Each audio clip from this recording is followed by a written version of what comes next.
Welcome to Showing Up Anyway, the podcast for people who are not perfect. On this show, we talk about intuitive eating, fitness without obsession, and healing your relationship with food and your body.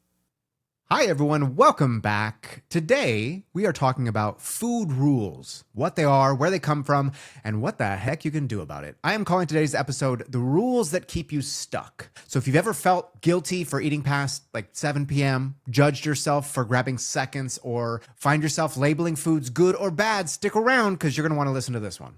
I've got to start by explaining what food rules are. I think food rules are these invisible restrictions in our head that tell us what we're allowed to eat, when we're allowed to eat it, and how much is okay. You might tell yourself, don't eat after 7 p.m., or carbs are only for cheat days, or I have to go exercise before I can earn breakfast. We're going to do a little assessment, okay? So you can pause the podcast, go grab a pen and paper, or open up your notes app and come back. This is going to help you, one, understand better what food rules are, okay? Give you some examples of them. And two, help you understand how many you might have in your life, okay? And I'll put these questions in the show notes as well, so you can read them there if you want. You ready? Okay. Do you count calories, macros, or points obsessively? Do calories determine how much you're allowed to eat? Do you feel like you have to eat perfectly in order to be healthy? Do you follow rules about what time of the day it's okay for you to eat or not eat? Do you avoid snacking, or do you feel guilty when you do snack? Do you try to avoid specific foods entirely, like carbs or fats, excluding medical reasons?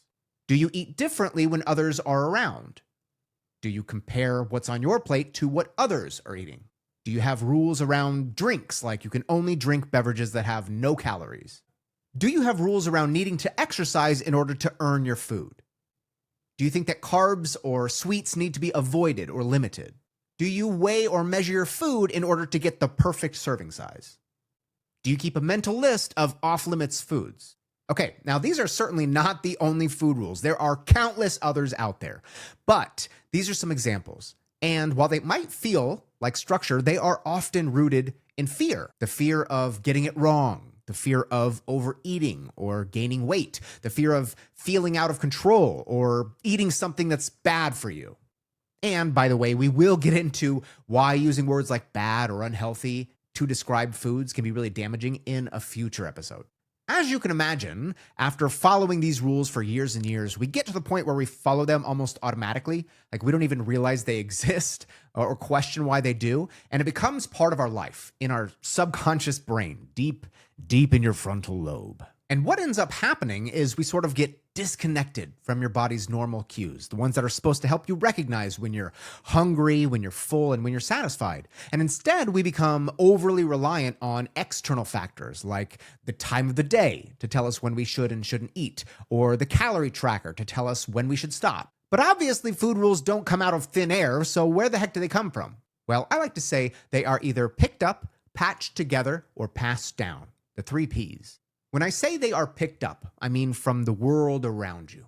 They picked up from diet culture, from TV shows, music, movies, social media, fitness influencers, and I hate to call out my own kind, but even personal trainers. Some examples might be don't eat fruit because it has too much sugar, make sure you eat protein 30 minutes after a workout or it's wasted, or don't eat processed food. Then we have rules that are patched together, ones we've created from our own experiences. Maybe you felt out of control around a certain food one time and so you've banned it. Or maybe you gained weight after a vacation and suddenly you're trying to undo all of that. And then we have rules that are passed down from the people who raised us, adults in our life. These are often the earliest and the most deeply rooted rules. Did you ever hear, are you sure you want seconds? Or you're not getting dessert until you finish everything on your plate. Or maybe we don't keep junk food in this house. Even if nobody explicitly sat you down and said, these are your food rules, they still were there, right? Through the habits that were formed, through the comments that were made, and through the emotional atmosphere in the household. And so that's where we're heading next, into the family food rules, the ones that are still probably shaping your choices today. So we're gonna take another assessment, all right? I want you to flip over that paper and we're gonna talk about how your family might have made an impact on how you view food. Are you ready? All right, did anyone monitor your portion sizes?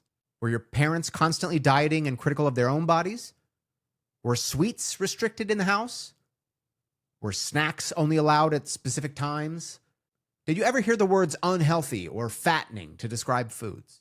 Was there frequent talk about calories, weight, or being good or bad based on your food choices? Did your parents have strict guidelines around mealtimes? Like, did everyone need to eat together? Were you expected to finish everything on your plate even if you weren't hungry anymore? Were sweets restricted or limited or only allowed as a special treat on certain occasions? Did you ever feel like you had to sneak food or hide how much you were eating? Were you ever given a nickname that had to do with your appetite, your weight, or your body size? Were there different rules around food for different members of the family? Did your parents ever comment on what or how much you were eating around other people? Did you ever get mixed messages in your house? For example, telling you needed to lose weight, but also telling you needed to finish your food. Now, in fairness, it's probably safe to say that most of your parents, certainly not all, but most of your parents did the best they could with the knowledge that they had. Unfortunately, they are also victims of diet culture, as were their parents. See, this is a generational trauma. But it's still important to call it out because the environment in which we grow up teaches us more than just what to eat. It also teaches us how to feel about food. Early messages become internal beliefs, teaching you essentially that you can't trust yourself and you have to rely on external rules to teach you how to stay in control. And of course, we carry these beliefs into adulthood. I'm sure that I can probably pinpoint a few you still struggle with today. Things like, no, I have to finish my plate. I want to get my money's worth. I can't throw the rest away even though I'm full. That's a waste of food. No, I can't have a snack that'll ruin my appetite.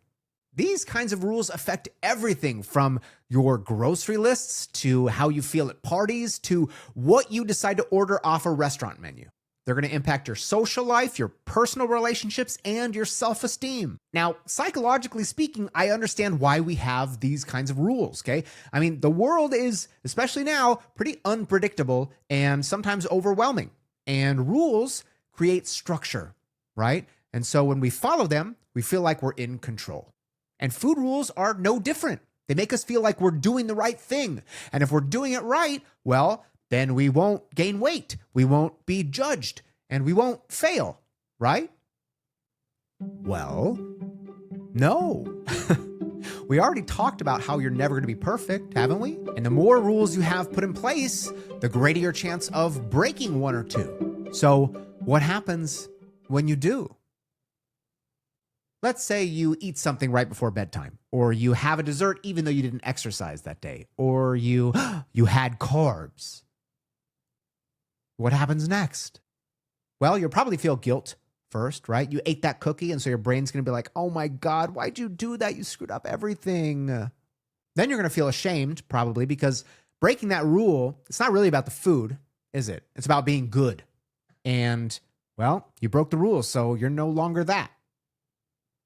Then you're going to probably overcorrect. And one of two things is going to happen. Maybe both. Probably both. One, you're going to think, well, I already messed up, so I might as well eat the whole bag or eat the whole sleeve of cookies. And after that, you're going to think, well, tomorrow I'll start again. Tomorrow I'll be good. Maybe I'll skip breakfast and that'll balance it out. And it starts this cycle of binge and restrict. You get stuck in this loop. The stricter the rule, the harsher the backlash. And it becomes this swinging wrecking ball between restriction and binge, and it's dangerous at both ends. And the crazy thing is that a lot of people don't even realize that they're following these food rules. They just feel the guilt when they break them. And studies even show that guilt can kick in even if you only think you broke a rule, even if you didn't actually. Now, some of you are going to hear this and you're going to think, well, Adam, if I don't have rules, then what is stopping me from eating as many chips as I want? I'm just going to finish that whole bag. And the idea is actually that you do get to a point where you can eat as many chips as you want. But as many chips as you want is maybe just a few, maybe a handful. We shouldn't have to rely on these kinds of rules to control yourself. We should be able to trust your body to tell you when you've had enough. And ironically, when you get rid of these kinds of rules, those temptations are often lessened.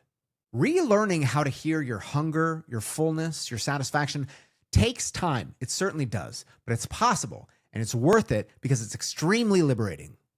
In a few minutes, we're going to talk about how to start to get rid of some of these food rules. Before we get there, I want to reassure you it is okay to feel a little unsure or anxious about living life with less or no food rules. That's the kind of life you have not lived, probably in a long time, maybe ever.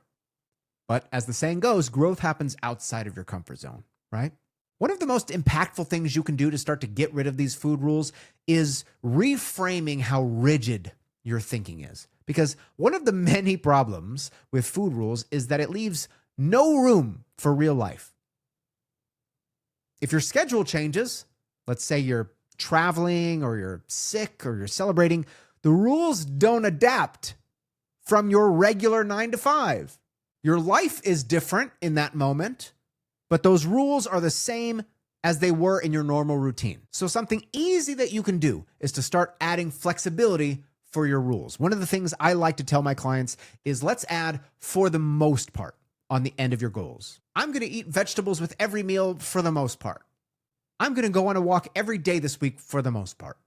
I'm going to stick to my calorie goal for the most part. Because adding flexibility means trusting in yourself. And again, since we know you're not going to be perfect, when you do, for the most part, do what you said you were going to do, that's an accomplishment. It's not a failure. Flexibility means trusting yourself to adjust and not punishing yourself for being human. So now, I can't have sweets becomes I trust myself to enjoy sweets when I want them. I'm bad if I eat this becomes I'm learning to listen to my body and I'm not going to judge myself for it. I have to earn my food becomes my body deserves nourishment no matter what. Instead of I overate at dinner so the whole day is ruined, it's I understand that one meal does not undo every other choice that I made today. Letting go of food rules is not going to happen all at once, okay? It is a process. It's not a switch. Even though you might know logically not to follow a rule, you might still hear it in your head, but you're the one that gets to decide whether or not you listen. So here's your homework, and we're going to start small, okay? I want you to pick one rule to challenge. You can use the list that I gave you, or you can pick one of your own. Maybe that means you're eating past 7 p.m., or you're eating a food from your not allowed list. And I want you to challenge it. First, verbally, and then when you're ready, I want you to challenge it in practice. Maybe that means eating past 7 p.m., or eating something from your not allowed list. You should expect a little discomfort, okay? Unlearning is messy, and you might feel a little guilt or fear or doubt. That does not mean that you're doing it wrong. It just means that you're pushing yourself and trying something new. And if you do feel those feelings, ask yourself, what am I afraid might happen if I stop following this rule? Who taught me this rule? And do I actually agree with it in the first place? Am I using this rule because I actually believe it or because I'm trying to please somebody else? I remember when I first started going through this process, I was really scared of drinking full calorie sodas. I would not buy a regular Coke. It had to be Coke Zero because that was 0 calories, right? But as I said, it's more than just changing your mindset. You have to put this in practice. And so what I decided to do was go and grab a little 6-pack of those mini cans of full calorie Coke. And I remember sitting at my table and being very nervous when I cracked it open. I hadn't drank a full calorie soda in probably years. I did that day, and I learned a few things. First thing I learned, I didn't automatically gain weight because of it. Second thing, I didn't lose control. And the third thing, I didn't actually like full calorie Coke. I prefer Coke Zero. And so I stuck with it, but that was my choice, and it wasn't because of a rule telling me I couldn't have it. Remember that you were not born with food rules, okay? You learn them, which means they can be unlearned too. And getting rid of them is not the absence of discipline. It is the presence of compassion. There's a phrase I like from the show Ted Lasso. It says, be curious, not judgmental.